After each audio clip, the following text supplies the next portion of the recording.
etiki esika amwana pate na Nzambe soki ngai nakopema soki ngai lokumu ezongela nkolo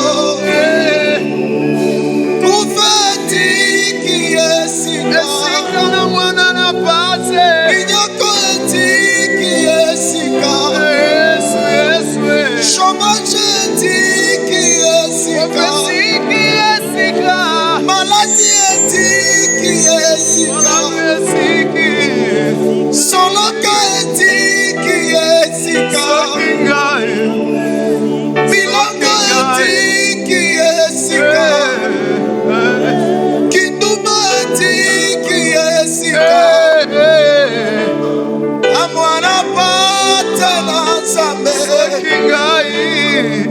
soki nga nakopema Yesu lokumu ezongela nkolo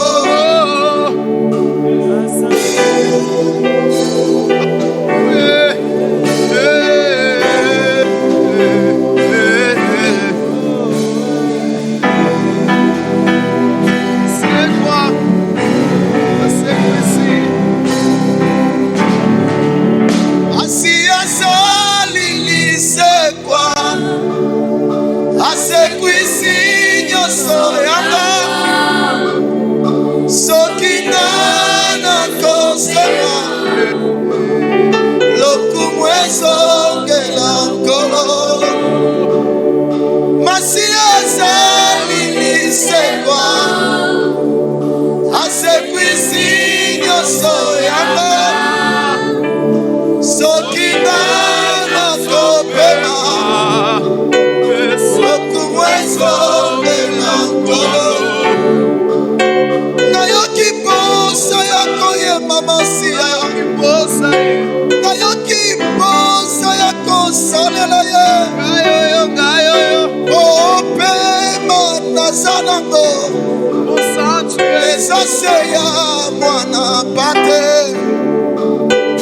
nasala lisusu nini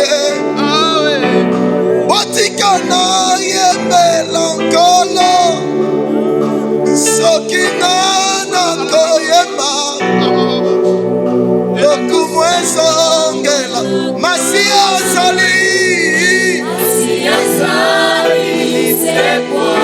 asekwisio soki nga na yo lelo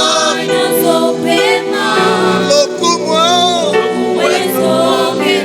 masi azali ninio asekwisi ninio soki nga na yo lokumu kufetiki na mwana soki nga na yo lokumu kufetiki ninio likolo ya nanio soki nga na yo lelo lokumu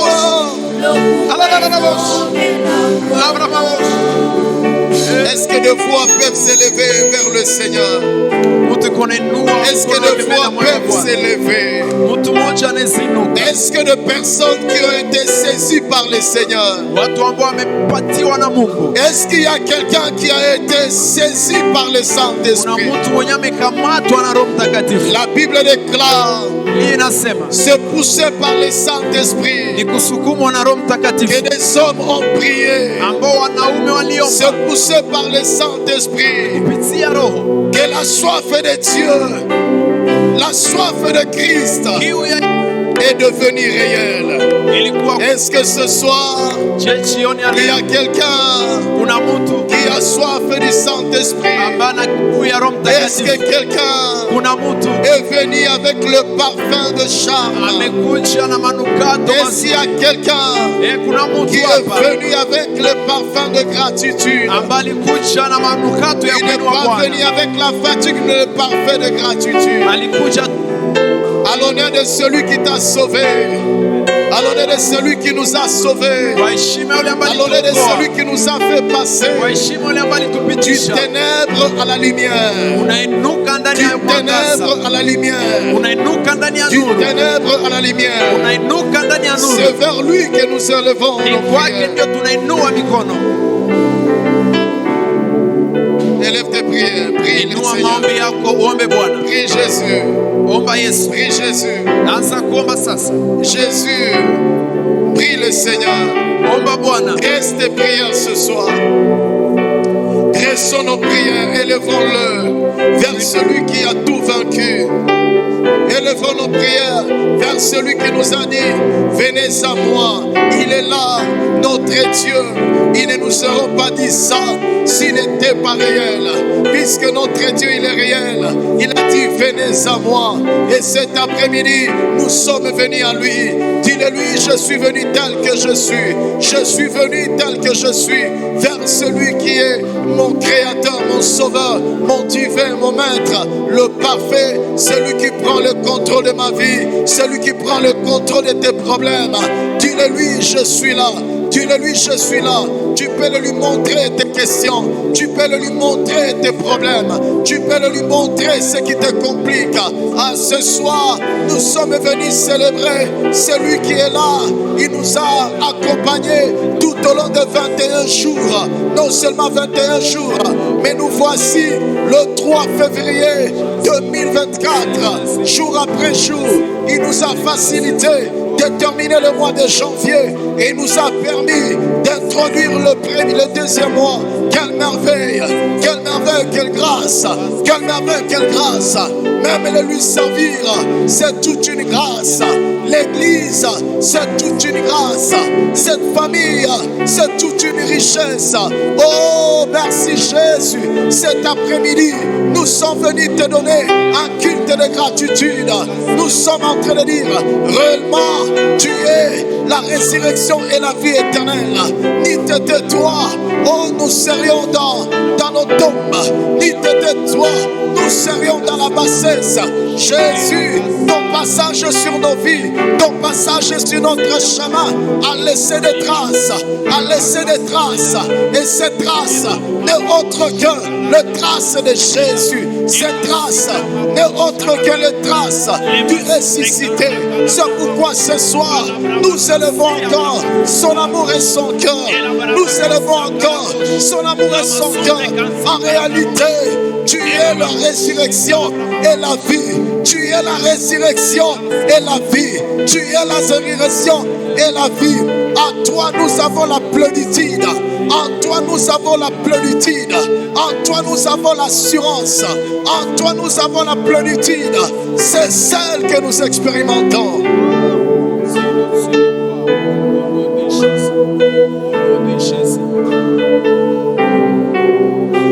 Prie le Seigneur. Prie. Prie, élève tes prières vers celui qui est là. Montre-le-lui ton cœur. Éprouve-le-lui ton cœur. Montre-le-lui tes pensées. Parle à ton ami d'alliance. Parlons à notre ami d'alliance. Parlons à notre ami d'alliance. Parlons avec lui. Il est réel.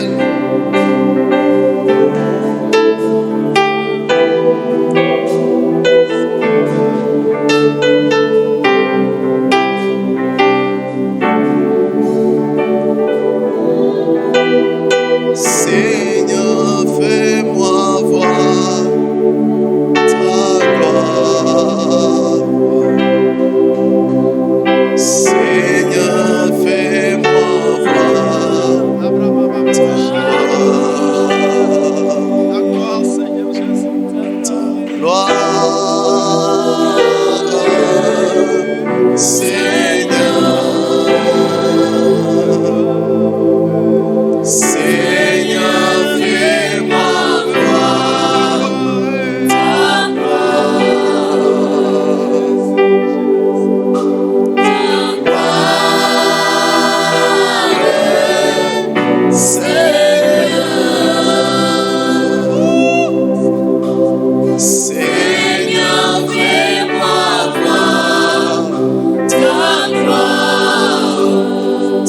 Seigneur.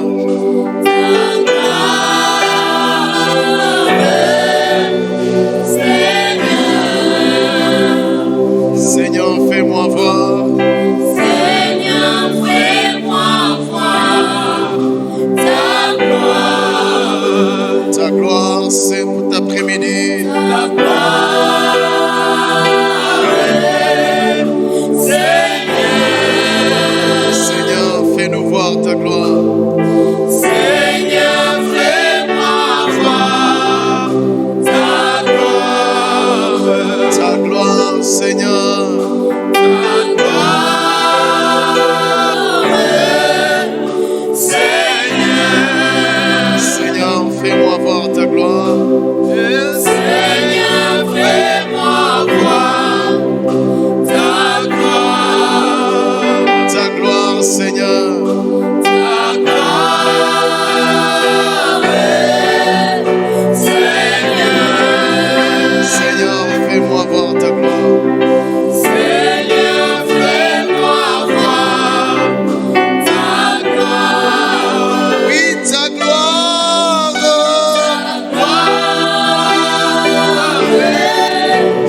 Seigneur. Seigneur, fais-moi voir. Seigneur, fais-moi voir ta gloire. Ta gloire.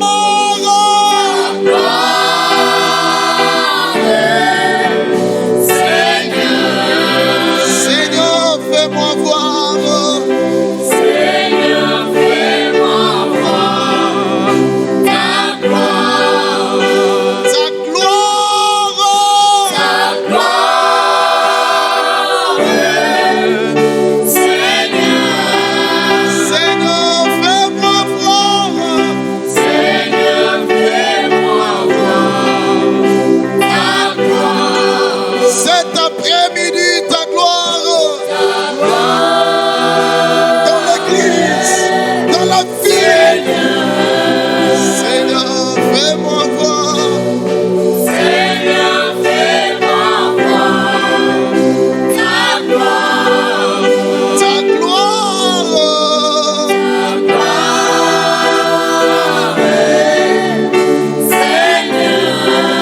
Seigneur, fais-nous voir. Seigneur, fais-moi voir ta gloire.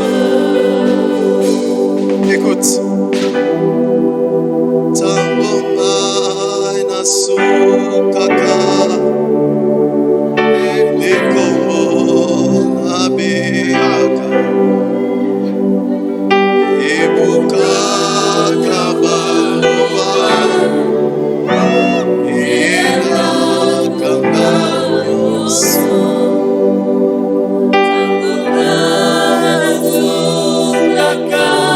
Ebombo nabeka.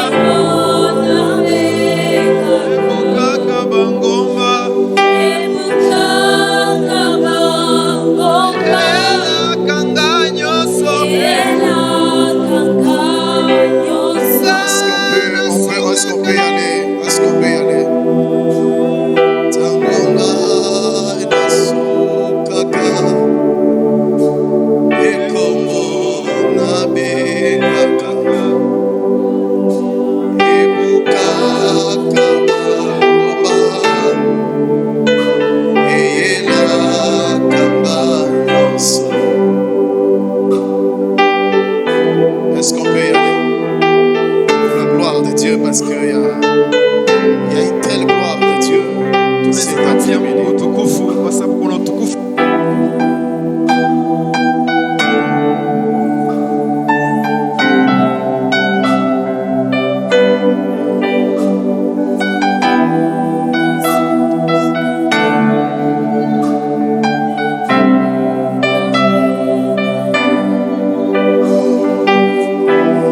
Nasukaka.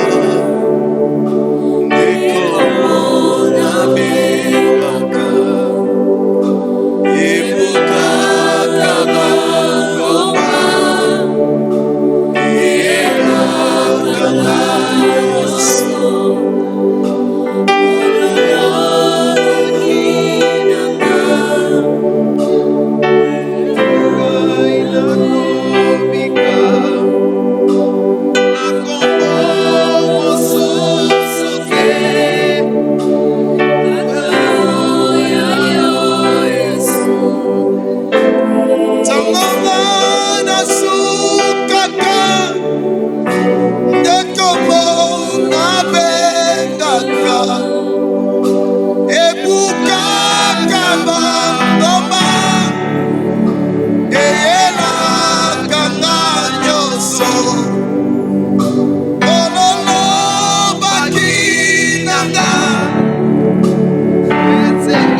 mapokwa. Nabeleni Yesu. Oh Yesu, Yesu.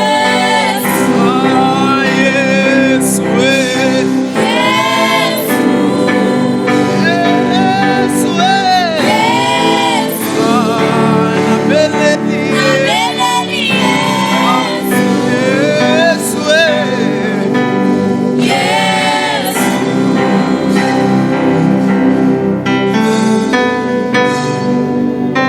Tango ngai nasukaka ekombo nabengaka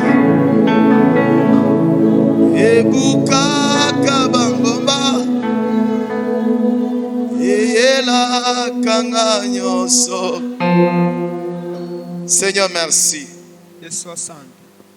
Nous voulons acclamer ta sagesse. Napenda tushangilie hekima yako. Nous voulons acclamer tout ce que tu fais. Tunashangilia heshima yako. Nous voulons apprécier ton cœur, Dieu.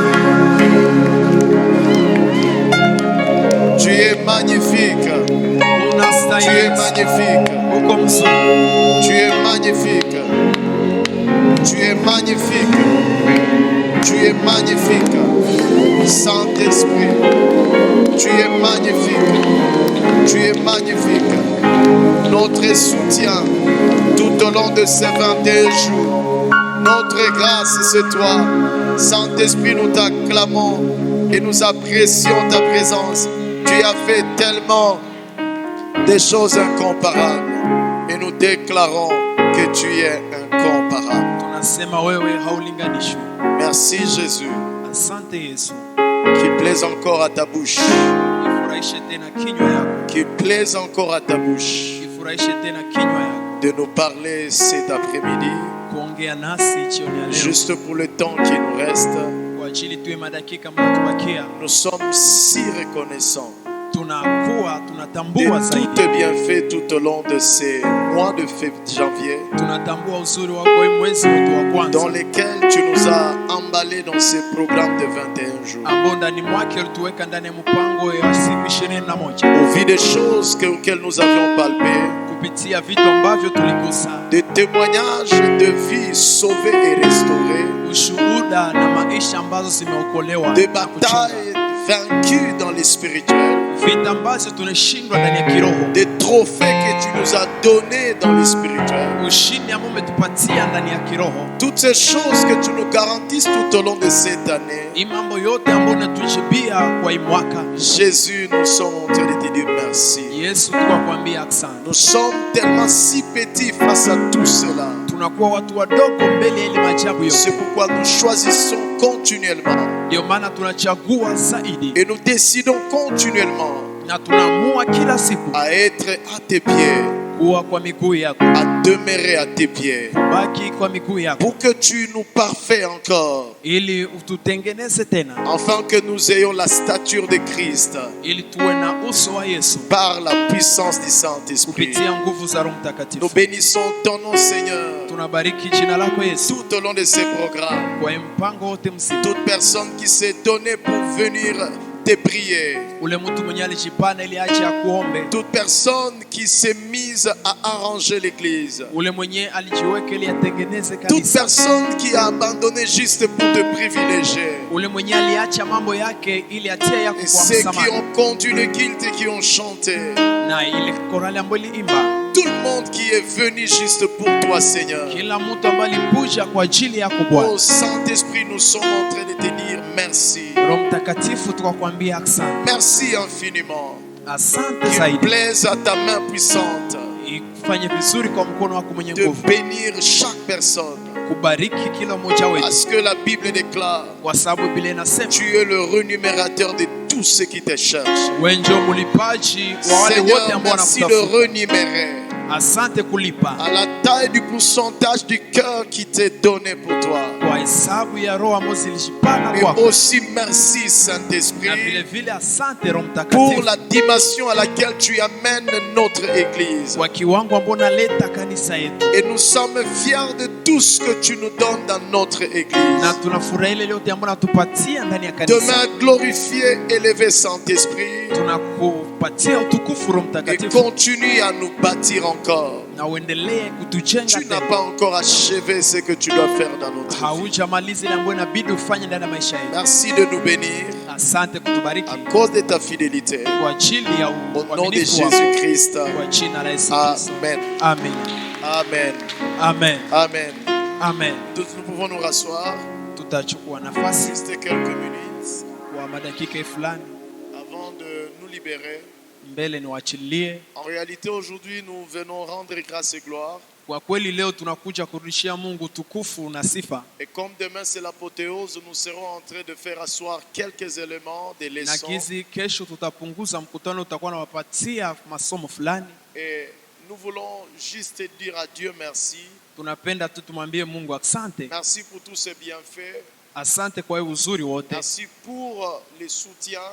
asante kwa hii kutusaidia, Merci lui qui nous transporte sur ses épaules. asante kwa yeye ambaye anatubeba yule mabega yake. Merci pour toutes ces merveilles qu'il accomplit dans notre vie. Tunamwambia asante kwa uzuri wote ambao alitenda ndani ya maisha yetu. Et cet après-midi, je voulais juste placer quelque chose.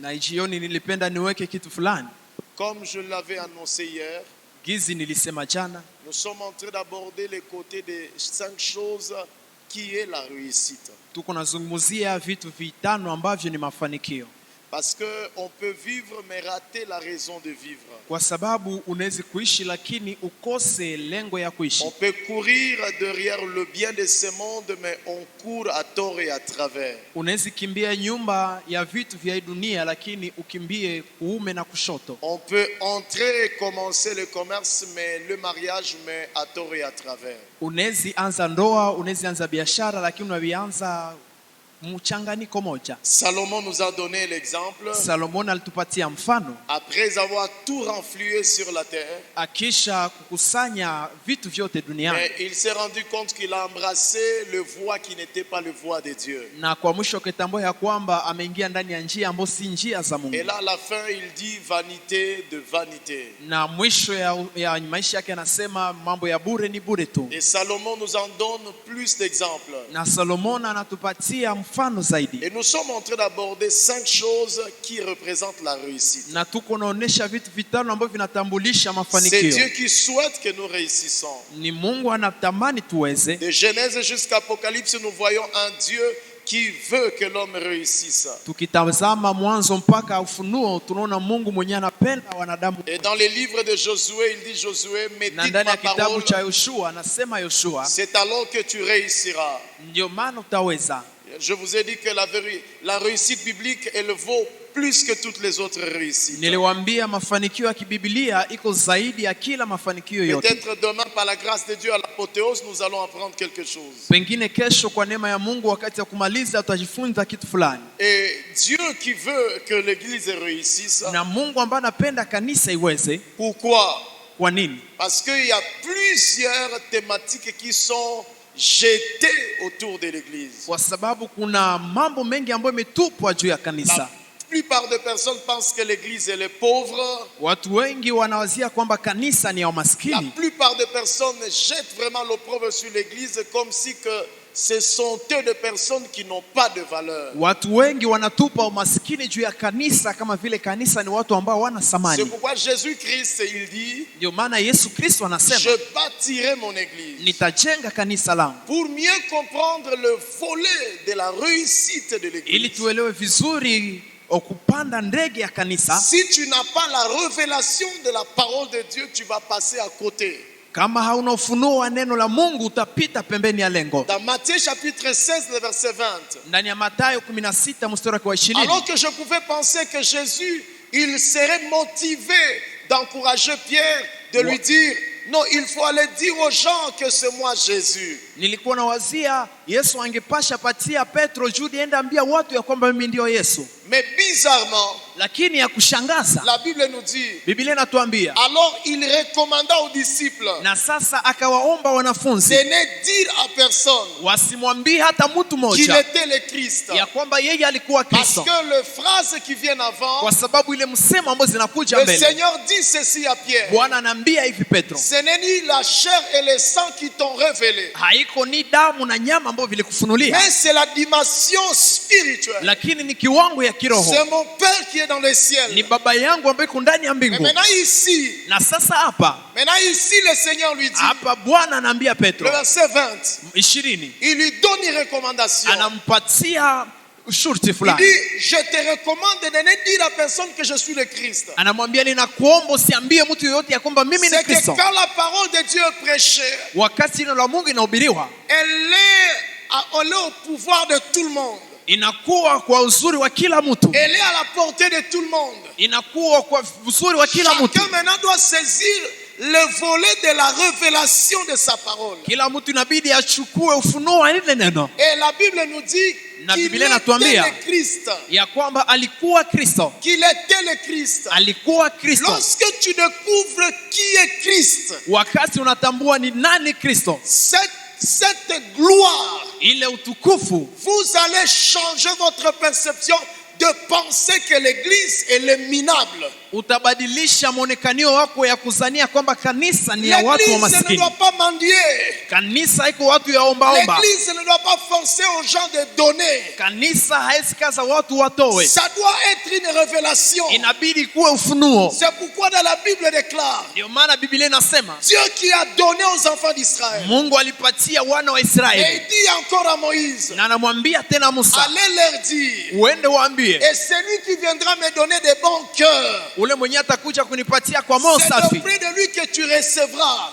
ni kwa kwake nje utapokea. Et pourtant à la base c'est Dieu qui a donné. Ijapokuwa kwa kwanza Mungu ndio aliwapatia. Et ainsi église, Na vile kanisa, j'aimerais vous rassurer, nilipenda kuhakikishia sortons dans la bassesse. tutoke ndani ya uchanga. Jésus il dit, Yesu anasema je bâtirai mon église. nitajenga kanisa langu, L'église que Jésus bâtit, na kanisa ambayo Yesu dans anajenga Ephésiens chapitre 3, ndani ya Efeso sura ya 3. voici ce qu'il dit le verset 5. Tuangalie ile sura ya 5 anasema Il dit, nini? et les principautés, Anasema hata watawala et les dominations na wale watawala comprendront et sauront par l'église wataelewa na watatambua kupitia la kanisa richesse infiniment variée de Christ. utajiri ambao hauishi wa Yesu Kristo. Ephésiens chapitre 3. Wa Efeso sura ya 3 On nous donne à partir du verset 5.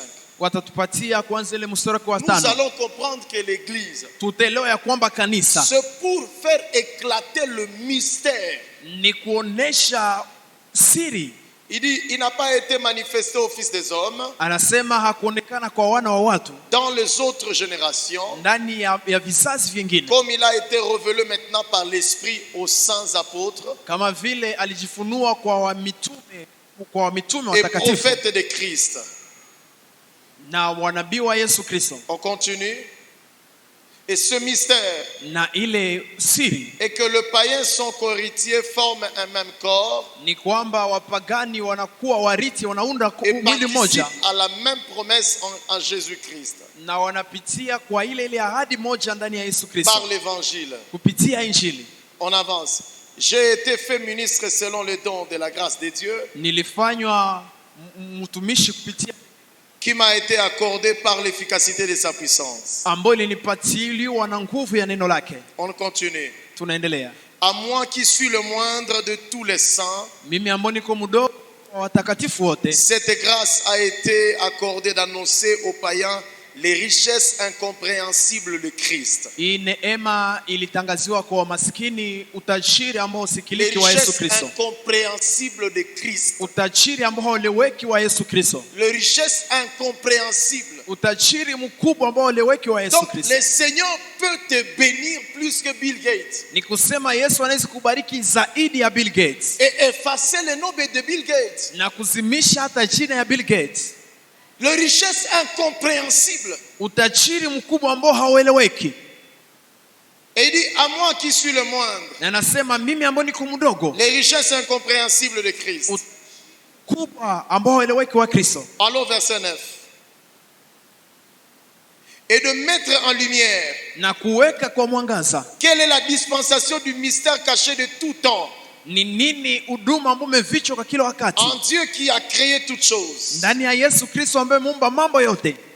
Et il dit, afin que les dominations Na nasema ili kwa mwisho wale watawala et les autorités na wale wakuu dans les lieux célestes ndani ya mbingu connaissent aujourd'hui wajue leo par l'évangile kupitia Injili la sagesse hekima infiniment variée de Dieu. ya kabambe ambayo haibadiliki ya Mungu. La sagesse. Hekima, Dieu a une sagesse Mungu anakuwa na hekima par laquelle kupitia ambayo il nous fait accéder anatuingiza aux richesses incompréhensibles, hekima ambayo anatuingiza ndani ya utajiri les ambao richesses wa Yesu, insondables. utajiri ambao wa ajabu.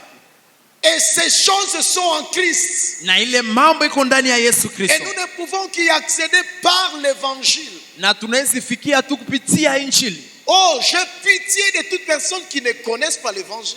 Ninapana ole kole mtu yote ambaye ajue Injili. J'ai pitié de toute personne qui n'a pas l'évangile d'une manière ordonnée. Ninapana ole kwa kila mtu ambaye ana Injili kwa namna ya usawa. Selon que Romain nous a dit. Kulingana na gizi wa Roma alituambia. Comment croira-t-il?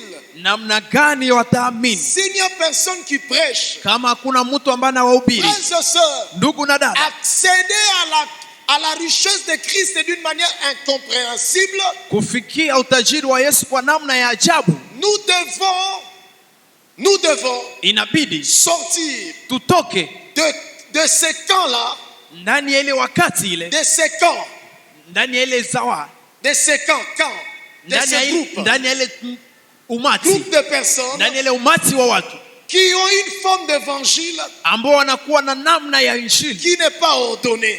ambao si sawa, Mais la bonne manière de Dieu lakini namna nzuri ya de nous Mungu faire accéder ya kutuingiza à une richesse insondable, ndani ya utajiri wa ajabu, eh bien par l'évangile. na vizuri kupitia C'est Injili que l'évangile nous conduit d'une manière ordonnée de Christ. ni kusema Injili inatongoza namna ya usawa ya Yesu Kristo, Et cela a un but. na ile inakuwa na lengo. Et Jésus dit, Na Yesu anasema je bâtirai mon église. nitajenga kanisa langu, Et ni même les forces de ce jour de mort na hata milango ya jehanamu ne prévaudront pas contre elle. haitaipigana nayo. Et il dit à Pierre, Na namwambia Petro, eh bien ce n'est pas la chair et le sang qui t'ont révélé, na vizuri si damu na nyama ambavyo mais c'est vimekufunulia, mon Père qui est dans le ciel. lakini ni Baba yangu aliye Et au mbinguni. verset 20, 20 nous le voyons. tunaangalia Il interdit aux apôtres. anawakataza Il dit, wanafunzi, ça doit être une révélation. anasema inabidi kuwe ufunuo. Lorsque l'évangile est prêché,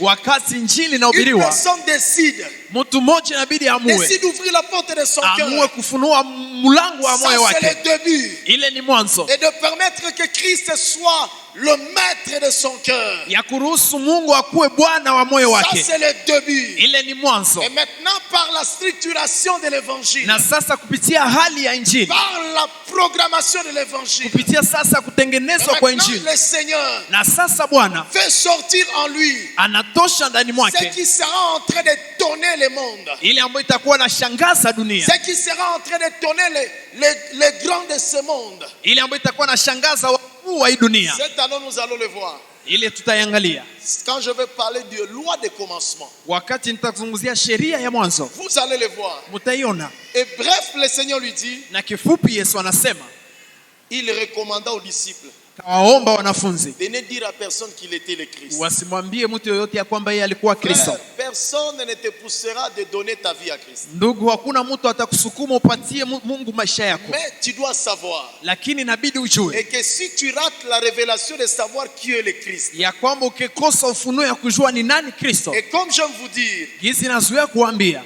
j'aime toujours donner Paul à toutes ces personnes qui veulent vouloir piétiner les Écritures, ninazoea kupatia ole wale wote wanazoa penda kufunyanga maandiko, à qui l'on a fait croire que non, Christ est semblable au prophète Mahomet, ou Christ est semblable au prophète Branham, Christ est ceci ou cela. Je leur donne Paul. na wale waaminisha ya kwamba Yesu anafanana na nabii Branham, sijue Branham nani, ninawapatia pole. On n'est pas là.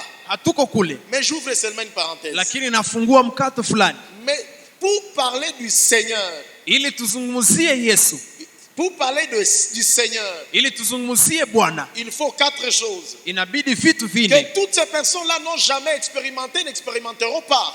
Ile mambo yote wale watu ambao hawajaishi hawataishi. Premièrement, le mot Seigneur veut dire celui qui contrôle.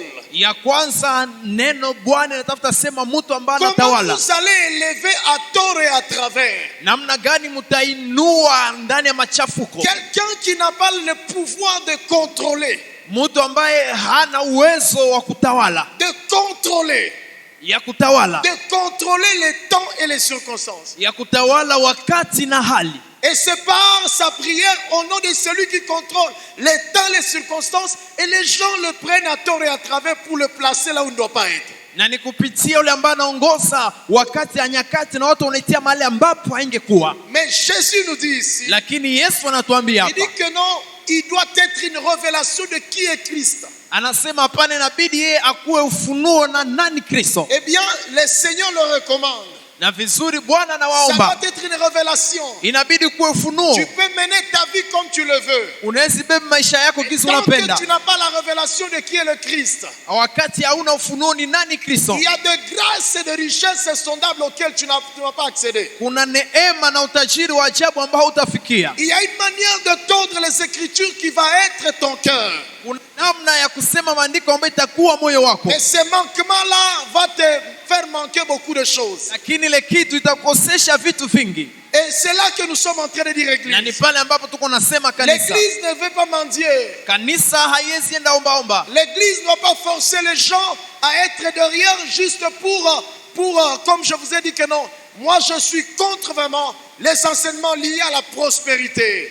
Kanisa zikuwa nyuma gizi inafundisha ya kwamba mimi sipendi mafundisho ambayo inaambatana na Je mafanikio. suis contre une prospérité où les gens cherchent d'être prospères pour eux-mêmes. Sipendi ile mafanikio ambayo watu wanatafuta wafanikiwe kulingana na wao wenyewe. Je ne suis pas d'avis. Siko kwayo Parce que la kabisa, Bible dit, kwa sababu Biblia inasema l'Éternel est mon berger, je ne manquerai de rien. Bwana ni mchungaji wangu nami sikosi na kitu. C'est-à-dire que là où il y a des personnes Ni kusema wale ambapo huko watu qui marchent dans les pas du Seigneur, ndani ya hatua za ils Bwana ne sont pas minables. hawako Ils ne wakosefu, sont pas minables. hawako Mais wakosefu, à la lumière de la parole de Dieu, lakini kwa mwangaza ya ils neno la Mungu manifestent la sagesse de Dieu. wanaonesha hekima ya Bwana. Et cette sagesse de Dieu, Na ile hekima ya Mungu elle passe par les choses qu'ils sont en train de faire. inapitia vitu ambavyo hao iko nafanya. Cette sagesse de Dieu, Ile hekima ya Bwana elle a la capacité inakuwa na de uwezo prendre quelqu'un qui vend les arachides ya kuchukua mtu ambaye anauzisha kalanga et lui montre le principe de la richesse.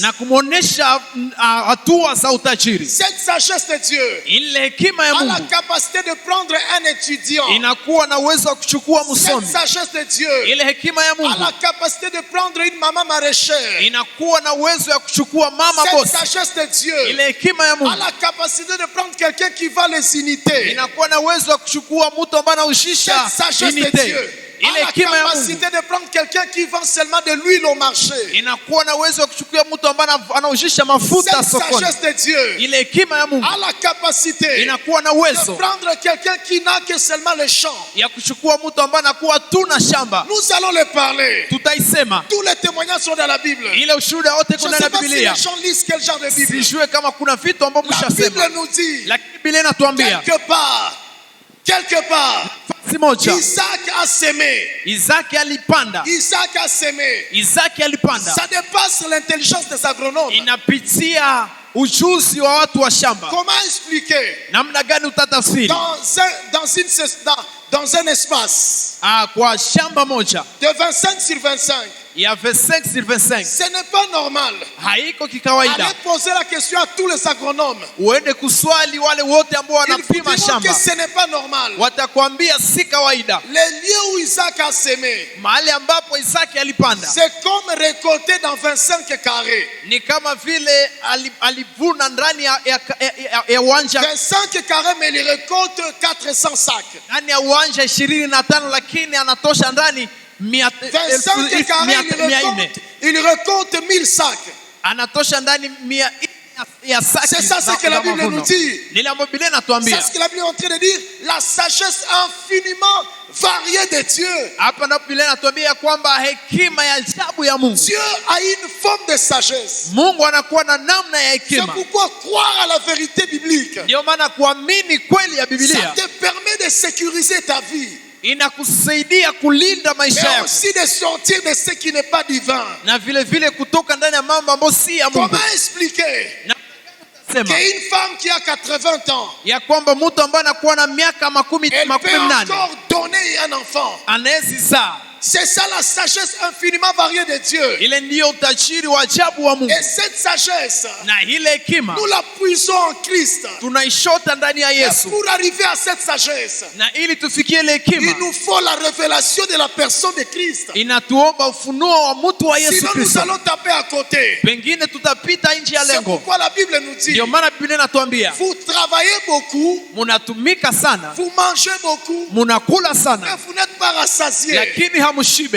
vous n'êtes pas comblés. lakini hamushibe. La personne qui peut nous combler, Mtu ambaye anaweza tushibisha c'est la personne de Christ. ni mtu Yesu Kristo, Mais Christ ne peut que combler des personnes na Yesu anaweza shibisha tu watu qui marchent dans ses pas. ambao wanatembea kwa Qui marche hatua dans ses yake, traces. wale ambao wanatembea kwa Je neema suis en yake. train de dire à l'église, Niko naambia kanisa, il est temps cette année ni wakati mwaka de revenir au modèle de Dieu. kurudiria mfano wa Mungu. Alors que nous avions parlé 5 choses qui n'est pas la réussite. Wakati tuzungumzia vitu vitano ambavyo si Frères mafanikio, et sœurs, ndugu na dada, sortons dans cette logique tutoke ndani ya ile akili dans laquelle, ambayo où plusieurs, mahali watu wengi nous avons cru tumeamini que pour réussir, ili mtu aweze il faut naître dans une famille. inabidi azaliwe ndani ya jamaa Ça, ya c'est le watajiri. mensonge qu'on a Ile dit. ni uongo ambao Un alisema, peu comme dans la Bible. ni kama vile ndani ya Biblia Il part, on a parlé que de Nazareth, rien de bon ne peut sortir. hakuna nafasi ambapo walizungumzia kwamba Nazareti kitu kizuri Mais hakizitoka, au fil des années et des générations, lakini kupitia wakati na vizazi les gens ont fini par maudire Nazareth. watu wamemalizika kulaani Nazareti, Et des générations qui se succèdent na vizazi ambavyo vinafuatana ont fini par transporter les mensonges des autres. imefikia kubeba uongo ya wengine, Et ont fini alors par croire na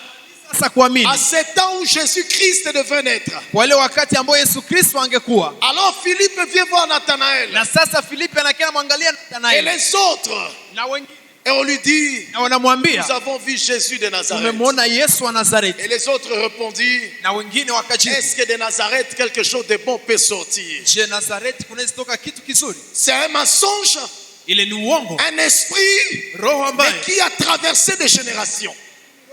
de De même, plusieurs watu wengi d'entre nous, kupitia, nous voulons aller à l'église.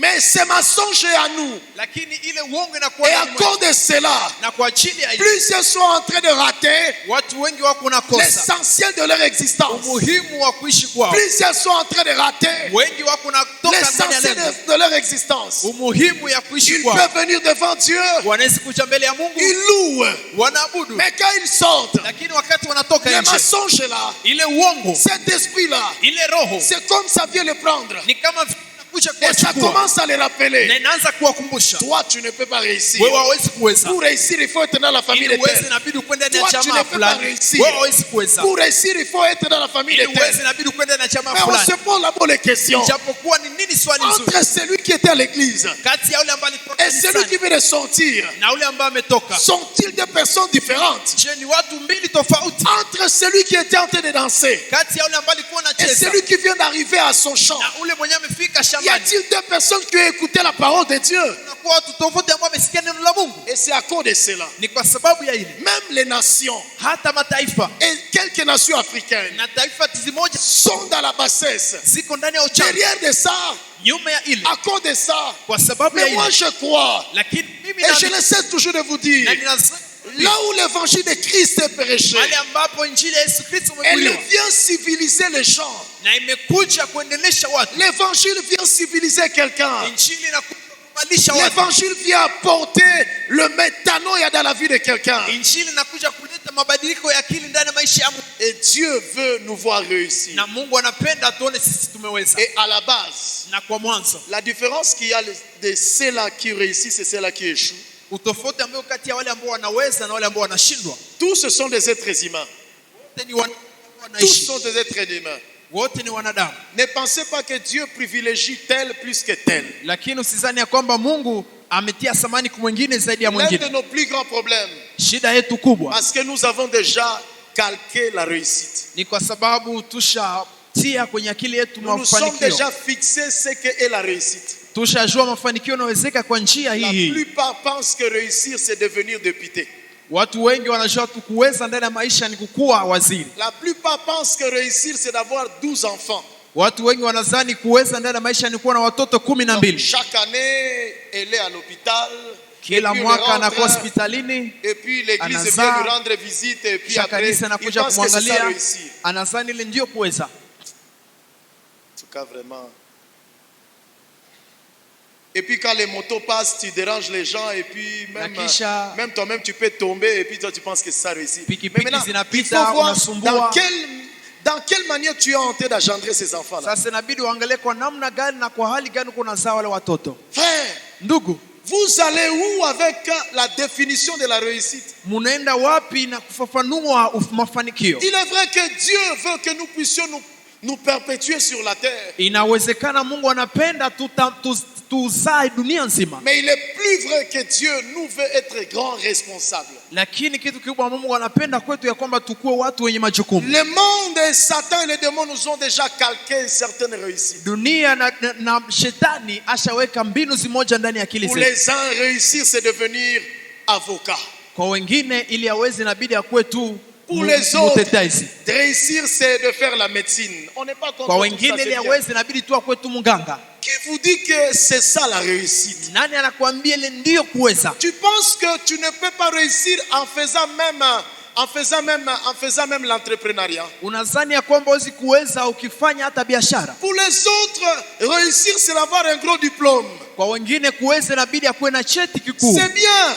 Ni Mais vizuri. ça sera rien lorsque tu ne sais pas c'est quoi réussir. Lakini itakuwa bure wakati utajua ni nini mafanikio. Tu peux être frustré mais en ayant un gros diplôme. Unaweza kuwa na huzuni japokuwa kuna cheti kikubwa. Moi je crois, Mimi naamini de même que Gédéon, vile Gideon il s'est méprisé lui-même. alikuwa anajidharau mwenyewe. Et quand l'Éternel lui dit, Na wakati Bwana alimwambia vaillant héros, kuu, il dit non, moi là, vaillant héros est où? anasema mimi hapa shujaa. Si j'étais vaillant héros, pourquoi les Madianites venaient et prenaient nos récoltes? Ningekuwa shujaa mshindi, kwa nini watu wa Midiani walikuja Et na l'Éternel kuchukua insistait, il disait vitu toujours vyetu? vaillant héros. Na Mungu akaendelea tu kusema shujaa mshindi. Mais quand vous lisez la Bible, Wakati mnasoma Biblia entre le chapitre 6 des Juges, kwa sura ya 6 ya Waamuzi, vous finissez chapitre 6, vous entrez chapitre 7, mnamaliza sura ya vous 6, prenez mnaendelea na sura ya chapitre 7, 8. mnaruka kwa sura ile ya 8. C'est lui qui disait il n'est pas vaillant héros. Ule mwenyewe alikuwa akatala ya kwamba yeye si shujaa mshindi. Quand il a compris qu'il était vaillant héros, Wakati alielewa yeye ni shujaa et mshindi, il a compris c'est quoi réussir selon le modèle de Dieu. na akaelewa ni nini kuweza kufuatana na mtindo wa Mungu. Entre le chapitre 8 et le chapitre 9, Kwa ile sura yake ya 8 na 9, les gens sont venus watu walikuja apporter de l'or et de l'argent à une personne. wakimletea dhahabu na pesa kwa mtu mmoja. Celui qui semblait subir les événements. Yeye mwenyewe alipitia Celui qui changamoto. semblait subir les problèmes. Yeye mwenyewe alipitia changamoto. Mais maintenant les gens le lui apportent de l'or. Na sasa watu wanamletea dhahabu. Ce que tu ne sais pas, Ile ambayo haujui, en toi il y a de l'or. ndani mwako mna dhahabu. Mais tu envies l'or qui n'est pas ton or. Lakini unatamani dhahabu ambayo si yako. Et c'est cela le problème. Na ni ile ndio Et shida. c'est là l'échec de plusieurs. Ni ile ndio kushindwa ya watu Et wengi. donc nous sommes en train de dire, Ni kusema tuko nasema réussir kuweza doit accepter la première chose, inabidi uitike kitu kia kwanza c'est la douleur. ni uchungu. Et cette douleur, Na ile uchungu elle peut affecter mon mental, inaweza kamata akili zangu, elle peut affecter mon physique, na inaweza shawishi utu wangu, mais elle peut engager de peine, lakini inatia tena mais elle me conduit quelque part. lakini ataka uchungu inaniongoza nafasi Elle fulani. me conduit quelque part. Hata kama uchungu inaniongoza C'est pourquoi nafasi fulani. hier, Ndio maana jana j'ai d'abord commencé à mettre une nuance. nilipenda kuonesha kitu fulani. Toute maladie ne veut pas dire que douleur. Kila ugonjwa si maana yake uchungu. C'est pourquoi Jésus dit, Ndio maana Yesu anasema, vous avez les yeux pour voir mais vous ne voyez pas. mnakuwa na macho ya kuona lakini hamuone. Nous avons l'habitude Tunakuwa na kazoezi d'appeler toute maladie douleur. ya kuita kila ugonjwa uchungu. Mais j'aime le dictionnaire de Jésus Lakini napenda maneno ya Yesu qui nous a rassurés dans Matthieu 4:24. ambayo ilituhakikishia ndani ya Mathayo 24 C'est qu'il y avait d'abord de malades. ya kwamba kulikuwa kwanza wagonjwa, Jésus a guéri de maladies Yesu akaponywa ugonjwa et de douleurs na uchungu, et des infirmités na wale ambao walikuwa na ulema, et de paralytiques. na wale ambao walikuwa na ugua Et mwili. la Bible nous dit, Na Biblia inatuambia il n'y a eu aucun cas que Jésus-Christ n'a pas touché. hakuna kitu chochote ambacho Yesu hakugusa. Et lorsque nous lisons la Bible, Na wakati tunasoma parce que la Bible Biblia, nous dit sa renommée se répandit dans toute la Syrie, kwa sababu ile neno ilionekana kwa Suria et yote, on lui amena tous ceux qui souffraient de maladies na wakumletea wale wote ambao walikuwa na ugua et de douleurs. na walikuwa na uchungu. C'est-à-dire qu'ici, il y a une forme de douleur Ni kusema hapa kuna namna ya mateso qui est l'épouse de maladie, ambayo inakuwa bibi harusi ya mais magonjwa, dans ces réalités, lakini ndani ya kweli les yake personnes qui réussissent, watu ambao ils peuvent développer certaines maladies à cause de certaines choses. wanaweza kuwa na ugonjwa fulani kwa ajili ya mambo fulani, Mais on va appeler ça maladie, mais c'est une maladie liée à quelque chose qui doit atteindre. wanaweza kuita ugonjwa, lakini ni ugonjwa ambao inapatana na mambo ambayo inabidi wafikie. Comme par exemple, Gisi kwa mfano, vous ne pouvez pas hauwezi comprendre le temps kuelewa wakati si vous n'avez pas compris ce que Dieu a placé dans vos mains.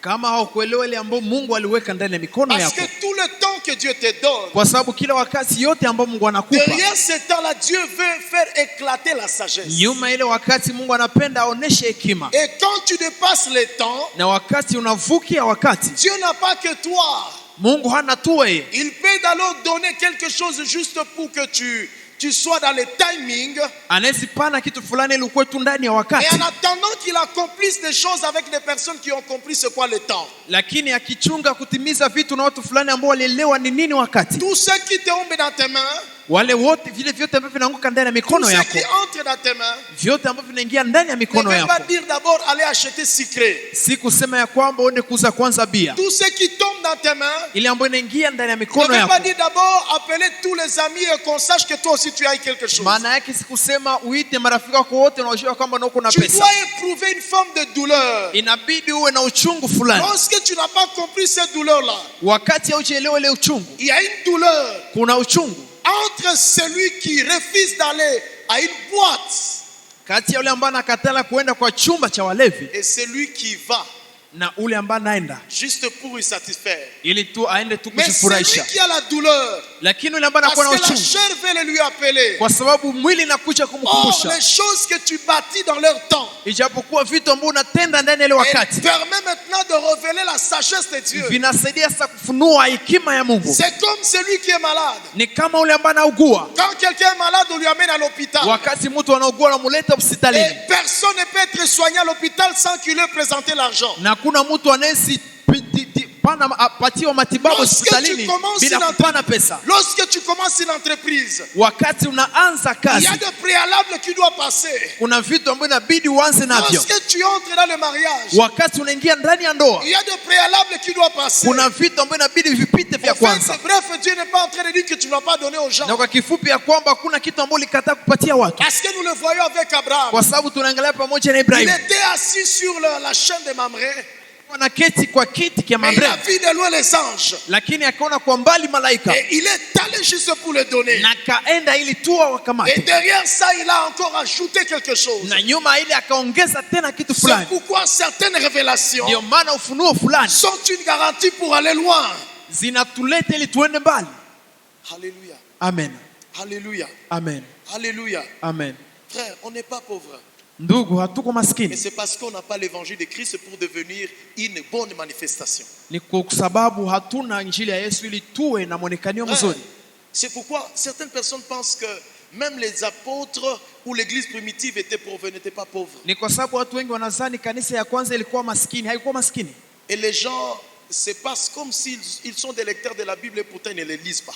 na watu wengi wanajipitisha kama vile wanasoma Biblia japokuwa wasomi. Nous sommes en train de les lire avec vous. tuko naisoma pamoja naye. Actes des Apôtres chapitre 4. Matendo ya Mitume sura kile ya 4. Les versets 33 à 34.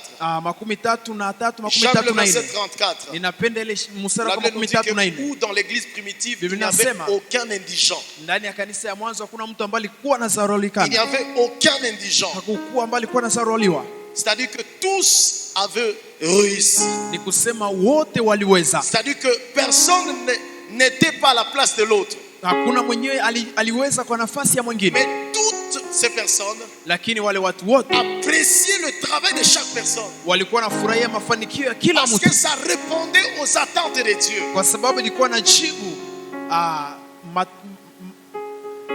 Aux attentes de Dieu. ilikuwa nachunga vitu vya Mungu. Ça répondait aux attentes de Dieu. Ilikuwa na jibu kwa mapenzi ya Tu Mungu. peux être riche mais en vendant même les habits.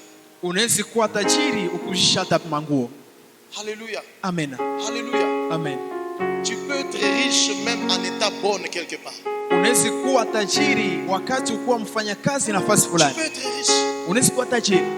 Tu peux être riche même en vendant de l'eau maï matalala. Unaweza kuwa tajiri ukijisha hata mai kwa kichwa. Vous pensez que la richesse c'est quoi? Unadhani utajiri ni nini? Vous pensez qu'être riche c'est quoi? Unadhani kuwa tajiri ni nini? Alléluia. Amen. Alléluia. Amen.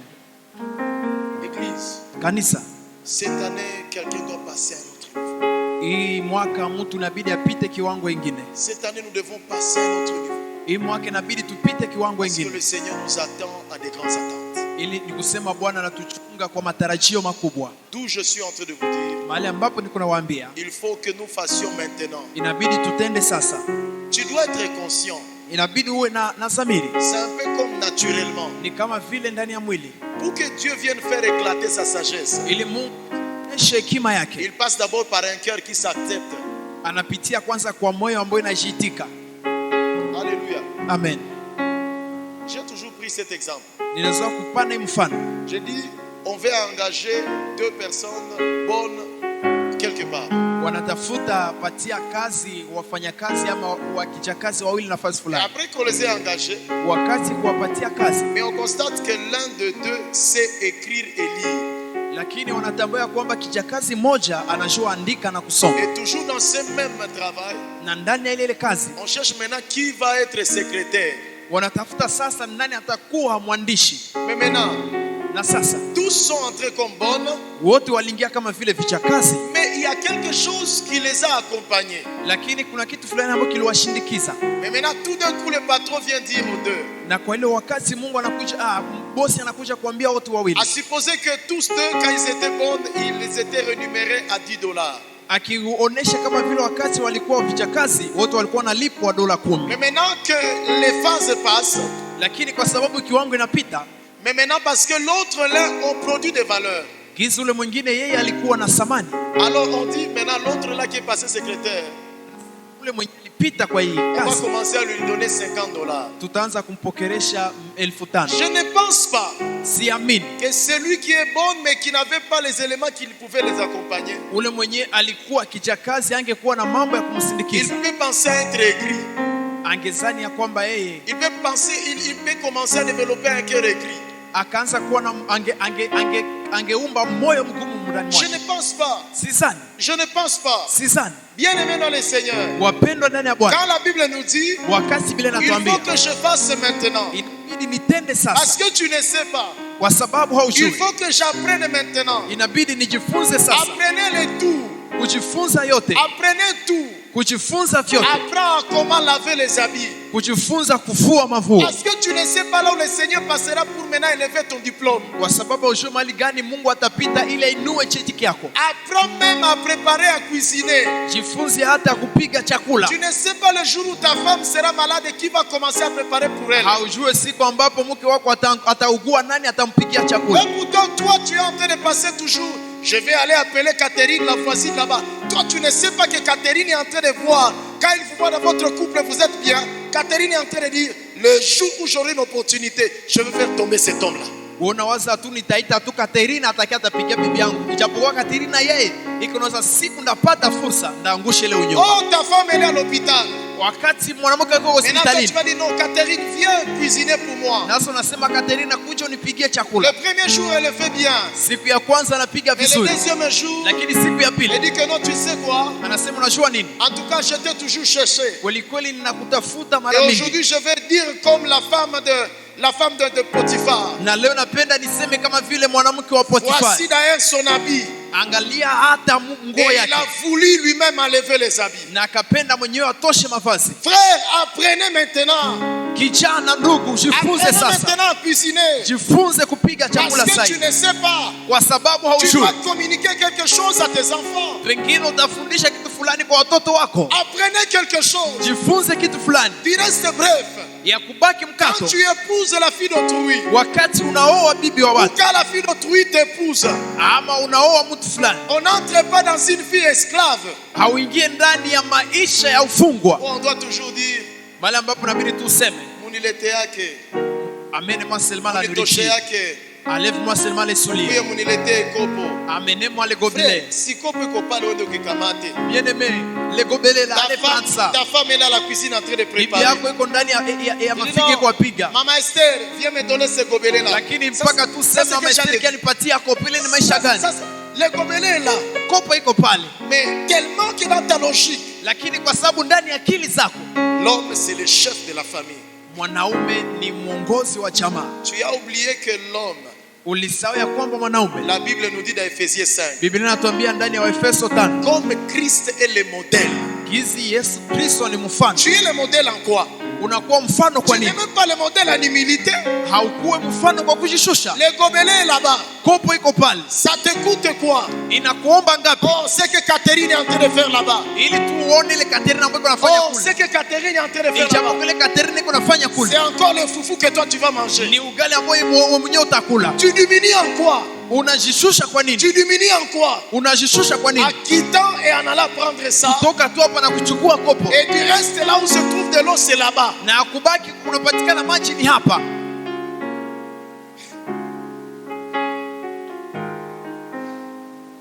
Alléluia. Amen. Nous devons réussir dans les mariages. Inabidi tuweze ndani ya ndoa, Nous devons réussir dans le ministère. inabidi tuweze ndani ya huduma, Nous devons réussir à la maison.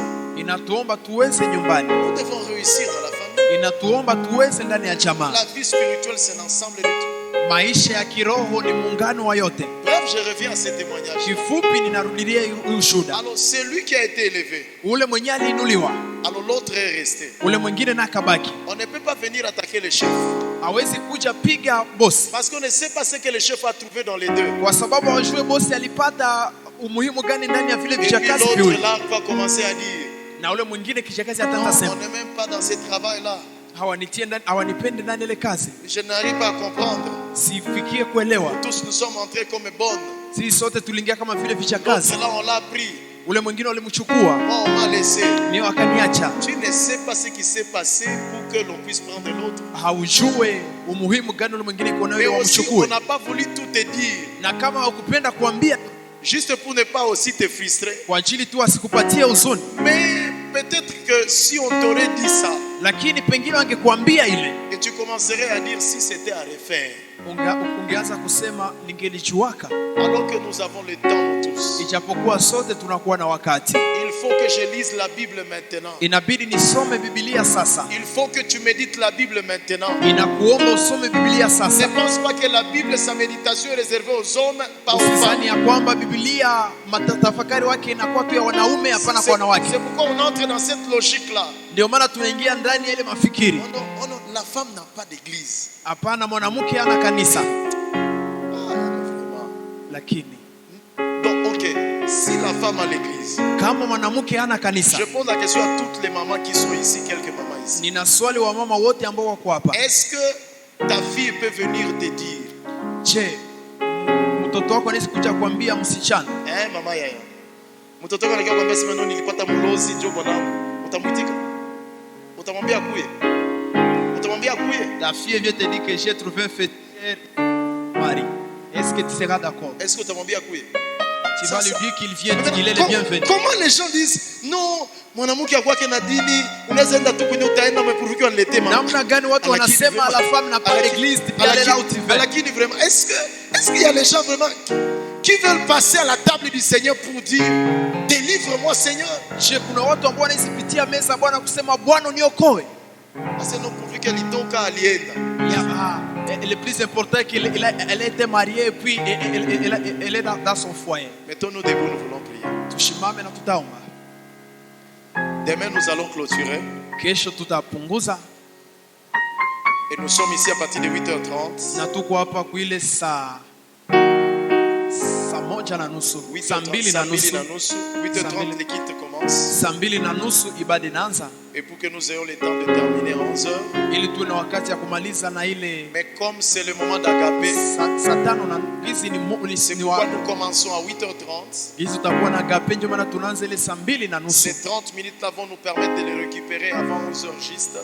Ile nusu itatusaidia kuchukua wakati ili tusimalize nyuma. Pour que nous ayons le temps de partager notre pain que nous avons préparé. Kusema tuwe na wakati ya kugabula ile kidogo yetu ambayo tulitayarisha. Alors invitez tout le monde. Na sasa kesho alika kila mtu. Il y aura la nourriture pour tout le monde. Kutakuwa chakula kwa kila mtu. Si c'est peu, nous allons les partager ensemble. Kama ni kidogo tutegabula fasi moja. Parce que comme je ne cesse toujours de le dire, kwa sababu gizi siache kusema. C'est cela aussi, c'était la marque de la parole de Dieu dans la vie des disciples. Ile ndio inaonyesha pia neno la Mungu ndani ya maisha ya mitume. Et nous voulons continuer. Na tunapenda tuendelee. Même lorsque nous serons à 10 000, hata wakati utakuwa 10,000, nous le ferons ensemble. Tutaifanya pamoja. Et même quand nous serons à 1000, hata kama utakuwa 10,000, nous le ferons toujours ensemble. Tutaifanya tu pamoja. Nous demanderons au Saint-Esprit la sagesse. Tutaomba Roho Mtakatifu hekima pour que nous puissions toujours répondre au nombre et selon que Dieu nous conduit. Ili tujibu kwa aja ya hesabu kulingana na Mungu gizi anatupa. Invite une personne. Na sasa kesho alika mtu moja. Nous voulons partager la parole de Dieu. Na tutazungumzia neno la Mungu. Nous voulons partager la nourriture. Na vile vile tutagabua chakula. La nourriture. Chakula. Alléluia. Amen. Alors qu'il plaise au Seigneur. Na sasa ifurahishe Bwana. De nous réveiller par sa grâce. Ya kwamba kesho tuamuke kwa neema yake. Demain le matin à 8h30. Na kwa ile saa 2 ne ratez pas ce culte. Tufike mbio hapa kwa ibada. Ne ratez pas ce culte. Usikose ibada ile saa 2 na nusu. Fera énormément du bien. Roho Mtakatifu atatutendea vizuri. Aura le protocole et tout le monde des ministères cachés. Travaillons pour que nous puissions réellement commencer le culte à ce moment-là. Huduma zote ndani ya kanisa zitakuwa hapo kwa wakati ili tutende ile kazi vizuri. Alléluia. Amen. Alléluia. Amen. Nous bénissons donc le Seigneur. Tunabariki basi Bwana. Pour ceux qui continuent à prendre le temps de jeûne. Kwa wale ambao wanachukua wanaendelea kutoa wakati kwa mafungo. Et ce soir encore vous prenez un peu na kwa jioni ya leo tena tunachukua chai. Et demain on va clôturer. Na kesho tunamaliza. Et vous allez rentrer. Na mtarudi. Ne soyez pas pressés toujours à être plongé dans les foufous. Musikimbilie kukula tu ugali. Mais dans ton cœur un exercice. Tia ndani ya moyo wako pour la gloire de Dieu. Zoezi fulani kwa utukufu wa Mungu. Et nous rappelons aux femmes. Na tunakumbusha wanawake. Que déjà le mois de février.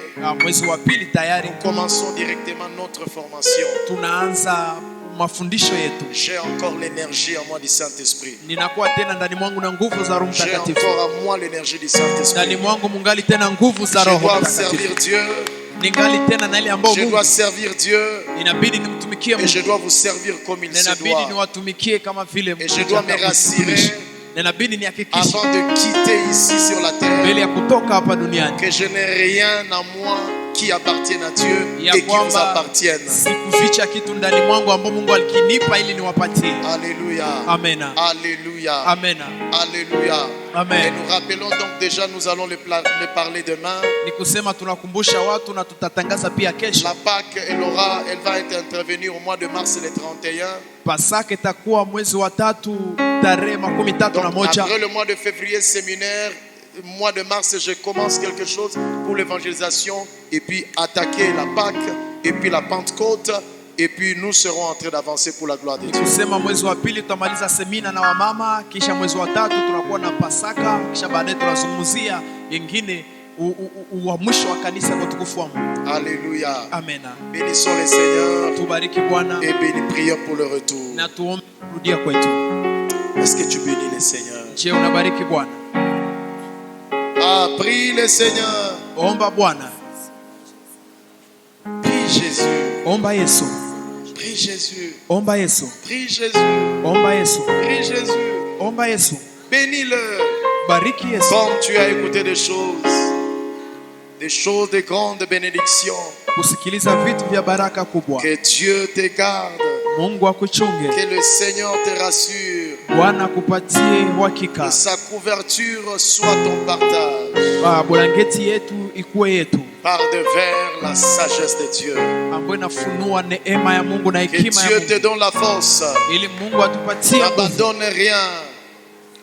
N'abandonne rien. Usiache kitu. Sois à ton poste. Kuwa kwa nafasi Et yako. servons le Seigneur à notre Na tuendelee génération. kutumikia Bwana ndani Et ya que kizazi. Dieu tire la gloire. Na Mungu atoshe ndani mwetu Au utukufu. nom de Kwa Jésus-Christ. jina la Yesu Kristo.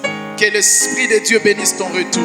Roho ya Mungu ibariki kurudi kwako. Que tes requêtes de ce soir trouvent l'exaucement. Mahitaji yako ya jioni leo ipate Que majibu. tes requêtes de ce soir ont trouvé les exaucements. Mahitaji yako imepata majibu. Je te prophétise que tes requêtes de ce soir ont trouvé l'exaucement. Ninatabiri ya kwamba mahitaji yako imepata majibu. Et Dieu me dit d'autres les anges sont en train de finir à les traiter. Na Mungu ametuma malaika juu ya kukuhudumia. Que Dieu te bénisse. Mungu akubariki. Confessons la grâce. Tukiri neema. Oui, Ndio. le bonheur et la grâce Wema na rehema m'accompagneront tous les zitanisindikiza jours de ma vie. kila siku ya Et maisha, j'habiterai dans la maison de na l'Éternel nitaishi ndani ya nyumba ya jusqu'à milele la fin de mes jours, mpaka mwisho wa avec maisha ma yangu, vie abondante et pamoja na maisha yangu ya débordante. utele na kujaza Amen. zaidi. Amina. Que Dieu nous bénisse. Mungu atubariki. Nous saluons comme une famille Tunasalimiana et dit à l'autre demain à 8h30.